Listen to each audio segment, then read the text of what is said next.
Hi all, welcome to my YouTube channel. ಎಲ್ಲರೂ ಹೇಗಿದ್ದೀರಾ? ಎಲ್ಲರೂ ತುಂಬ ಚೆನ್ನಾಗಿದ್ದೀರಾ ಅಂತ ಅಂದ್ಕೊತೀನಿ. ನಾವು ಇವತ್ತಿನ ವಿಡಿಯೋದಲ್ಲಿ ಮೈಸೂರು ಪಾಕ್ ಮಾಡೋದು ಹೇಗೆ ಅಂತ ನೋಡೋಣ. ಮೈಸೂರು ಪಾಕ್ ತುಂಬ ರುಚಿಯಾಗಿರುತ್ತೆ. ಹಾಗೆ ಮೈಸೂರು ಪಾಕ್ ತಯಾರಿ ಮಾಡೋದು ಕೂಡ ಬಹಳ ಸುಲಭ. ಬನ್ನಿ, ಮೈಸೂರು ಪಾಕ್ ಮಾಡೋದಕ್ಕೆ ಏನೆಲ್ಲ ಪದಾರ್ಥ ಬೇಕು, ಹಾಗೆ ಮೈಸೂರು ಪಾಕ್ ತಯಾರಿ ಮಾಡೋದು ಹೇಗೆ ಅಂತ ನೋಡ್ಕೊಂಬರೋಣ. ನಾವಿಲ್ಲಿ ಮೈಸೂರು ಪಾಕ್ ಮಾಡೋದಕ್ಕೆ ತುಪ್ಪ 1 ಕಪ್ ತಗೊಂಡಿದ್ದೀವಿ. ಅದೇ ಬಟ್ಲಲ್ಲಿ 1.5 ಬಟ್ಲಷ್ಟು ಸಕ್ಕರೆ, ಹಾಗೆ ತುಪ್ಪ ತಗೊಂಡಿರೋ ಬಟ್ಲಲ್ಲೇ 1 ಬಟ್ಲು ಕಡಲೆ ಹಿಟ್ಟು ತಗೊಂಡಿದ್ದೀವಿ. ತುಪ್ಪ ತಗೊಂಡಿರೋ ಅಂತಹ ಕಪ್ಪಲ್ಲೇ ನಾವು 1 ಕಪ್ ಎಣ್ಣೆ ತಗೊತಿದ್ದೀವಿ. ಬನ್ನಿ, ನಾವಿವಾಗ ಮೈಸೂರು ಪಾಕನ್ನ ಮಾಡೋದು ಹೇಗೆ ಅಂತ ನೋಡ್ಕೊಂಬರೋಣ. ಮೊದಲನೇದಾಗಿ ತುಪ್ಪ ಮತ್ತು ಎಣ್ಣೆ ಎರಡನ್ನೂ ಮಿಕ್ಸ್ ಮಾಡ್ಕೊತಾ ಇದ್ದೀವಿ. ತುಪ್ಪ ಮತ್ತು ಎರಡನ್ನೂ ಮಿಕ್ಸ್ ಮಾಡಿಬಿಟ್ಟು ಅದನ್ನು ಕಾಯೋದಕ್ಕೆ ಇಡ್ತಿದ್ದೀವಿ. ಅದು ಕಾಯೋ ಅಷ್ಟೊತ್ತಿಗೆ ಇನ್ನೊಂದು ಪ್ಯಾನಲ್ಲಿ ನಾವು ಸ್ಟವ್ ಆನ್ ಮಾಡಿ ಅದಕ್ಕೆ ಕಡಲೆ ಹಿಟ್ಟು ಹಾಕ್ಕೊತಾ ಇದ್ದೀವಿ. ಕಡಲೆ ಹಿಟ್ಟನ್ನ ಸ್ವಲ್ಪ ಹೊತ್ತು ಹುರ್ಕೋಬೇಕು. ಅದು ಹೇಗೆ ಅಂದರೆ ಒಳ್ಳೆ ಪರಿಮಳ ಬರೋವರೆಗೂ ಕಡಲೆ ಹಿಟ್ಟನ್ನ ಹುರ್ಕೋಬೇಕು. ನೋಡಿ, ಈ ರೀತಿ ಚೆನ್ನಾಗಿ ಹುರಿಬೇಕು, ಕೈ ಬಿಡ್ದಂಗೆ ಹುರಿಬೇಕು. ಕೈ ಬಿಟ್ಟು ಹುರಿದ್ಬಿಟ್ರೆ ಅದೆಲ್ಲ ಕಡಲೆ ಹಿಟ್ಟೆಲ್ಲ ಗಂಟು ಆಗಿಬಿಟ್ಟಿರುತ್ತೆ. ಅದಕ್ಕೆ ನಾವು ಕಡಲೆ ಹಿಟ್ಟನ್ನ ಕೈ ಬಿಡ್ದಂಗೆ ಚೆನ್ನಾಗಿ ಹುರ್ಕೋಬೇಕು. ನಾವು ಕಡಲೆ ಹಿಟ್ಟನ್ನ ಎಷ್ಟು ಚೆನ್ನಾಗಿ ಹುರಿತೀವೋ ಆವಾಗಲೇ ಮೈಸೂರು ಪಾಕ್ ತುಂಬ ಚೆನ್ನಾಗಿ ಬರೋದು.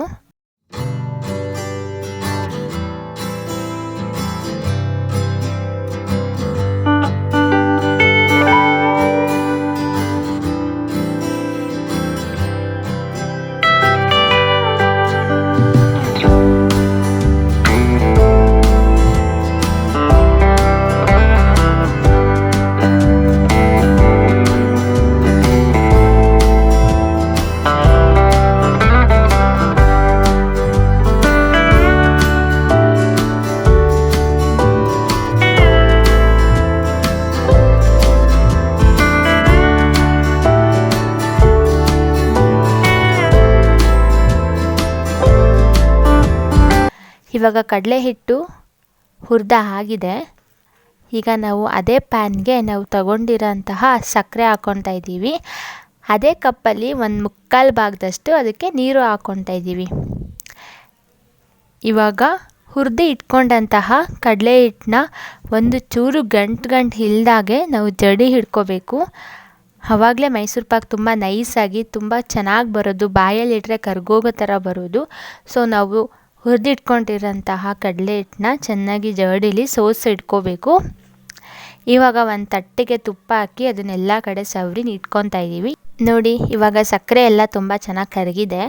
ಸಕ್ಕರೆ ಒಂದೆಳೆ ಪಾಕ ಬರೋವರೆಗೂ ಅದನ್ನು ಮಿಕ್ಸ್ ಮಾಡ್ಕೋಬೇಕು. ಜಾಸ್ತಿ ಪಾಕ ಬರಬಾರ್ದು, ಒಂದೆಳೆ ಪಾಕ ಬಂದರೆ ಸಾಕು.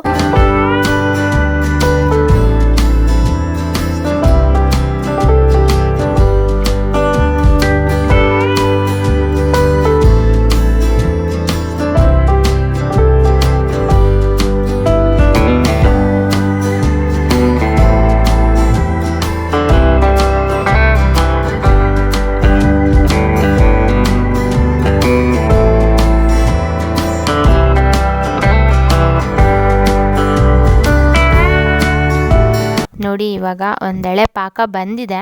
ಅದಕ್ಕೆ ನಾವು ಜಡಿ ಹಿಡಿದಿಟ್ಕೊಂಡಂತಹ ಕಡಲೆ ಹಿಟ್ಟನ್ನ ಹಾಕ್ಕೊತಾ ಇದ್ದೀವಿ. ಕಡಲೆ ಹಿಟ್ಟನ್ನು ಹಾಕ್ಕೊಂಡು ಚೆನ್ನಾಗಿ ಮಿಕ್ಸ್ ಮಾಡಬೇಕು. ಅದು ಒಂದು ಚೂರು ಗಂಟಿಲ್ದಂಗೆ ಮಿಕ್ಸ್ ಮಾಡಬೇಕು. ನೋಡಿ, ಈ ರೀತಿ ಮಿಕ್ಸ್ ಮಾಡ್ತಾನೇ ಇರಬೇಕು.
ಅದಕ್ಕೆ ನಾವು ಮೊದಲೇ ಬಿಸಿ ಮಾಡಿ ಇಟ್ಕೊಂಡಿರೋಂತಹ ಎಣ್ಣೆ ಮತ್ತು ತುಪ್ಪನ ಒಂದೊಂದು ಸ್ವಲ್ಪನೇ ಹಾಕ್ಕೊಂಡು ಮಿಕ್ಸ್ ಮಾಡಬೇಕು.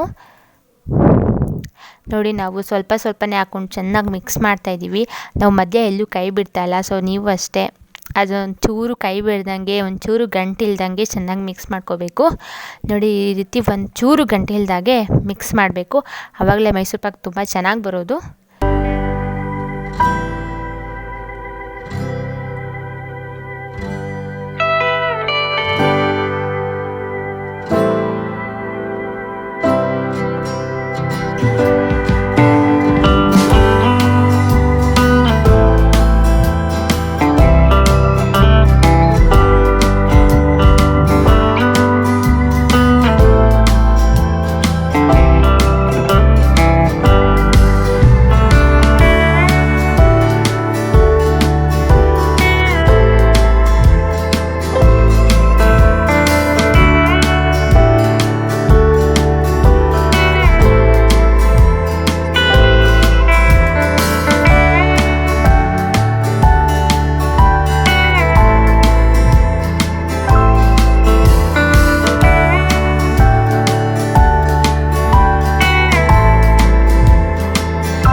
ಇವಾಗ ಇದನ್ನು ಒಂದು ತಟ್ಟೆಗೆ ಹಾಕಿ ಇಟ್ಕೊಂಡು ಅದು ಬಿಸಿ ಇದ್ದಾಗಲೇ ಕಟ್ ಮಾಡ್ಕೊತಾ ಇದ್ದೀವಿ.